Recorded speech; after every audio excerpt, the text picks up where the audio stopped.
বোহেমিয়ানস travel লগে সবাইকে স্বাগতম। আজ আমি আপনাদের নিয়ে এসেছি এমন এক জায়গায় যেখানে পাহাড় মেঘেদের সাথে কথা বলে। আমরা এখন শ্রীলঙ্কার উভা প্রদেশে অবস্থিত এলাতে। সমুদ্রপৃষ্ঠ থেকে প্রায় 1041 মিটার উচ্চতায় অবস্থিত এই শহরটি তার চা বাগান, ঝর্ণা আর ট্রেকিং রুটের জন্য বিশ্ববিখ্যাত। আগামী 8 মিনিটের ভিডিওতে আমরা এলার প্রত্যেকটি কোণে ঘুরে দেখব। তাহলে চলুন শুরু করা যায়। এলার সবচেয়ে বড় আকর্ষণ হলো 9 আর্চ ব্রিজ। 1921 সালে ব্রিটিশ আমলে এটি নির্মিত হয়। স্থানীয়ভাবে একে বলা হয় আকাশের সেতু।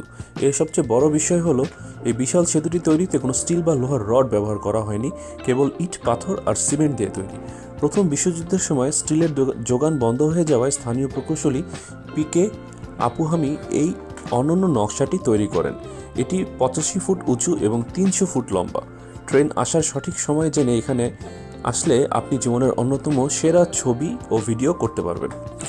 যারা খুব বেশি কষ্ট না করে পাহাড়ের উচ্চতায় উঠতে চান তাদের জন্য লিটল অ্যাডামস পিক সেরা। সমুদ্রপৃষ্ঠ থেকে উচ্চতা 1141 মিটার। এখান থেকে বিখ্যাত এলা গ্যাপ দেখা যায়, যেখান দিয়ে পাহাড়ের বুক চিরে দক্ষিণ শ্রীলঙ্কার সমভূমি দেখতে পাবেন।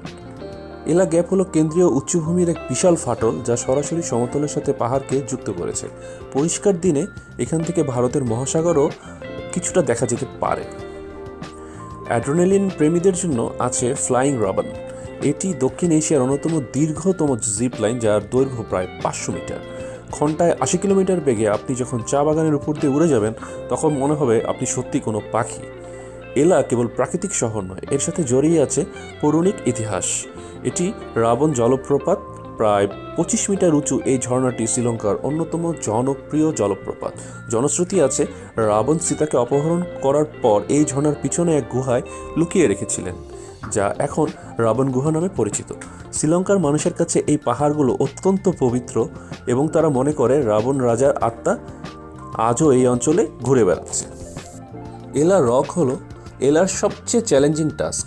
রেল লাইন ধরে হাঁটা শুরু করে প্রায় 4 ঘন্টার এই ট্রেকিং আপনাকে ক্লান্ত করলেও চূড়ায় পৌঁছানোর পর যে ভিউ পাবেন তা সব ক্লান্তি একদম দূর করে দেবে। এখান থেকে 9 আর্চ ব্রিজকেও একটা ছোট খেলনা সেতু বলে মনে হয়। খুব ভোরে ট্রেকিং শুরু করুন, যাতে রোদের তীব্রতা এড়ানো যায় এবং মেঘেদের সাথে মিতালি করা যায়। সারাদিনের ঘোরাঘুরি শেষে এলার মেইন স্ট্রিটে সময় কাটানো অন্যরকম এক প্রশান্তি।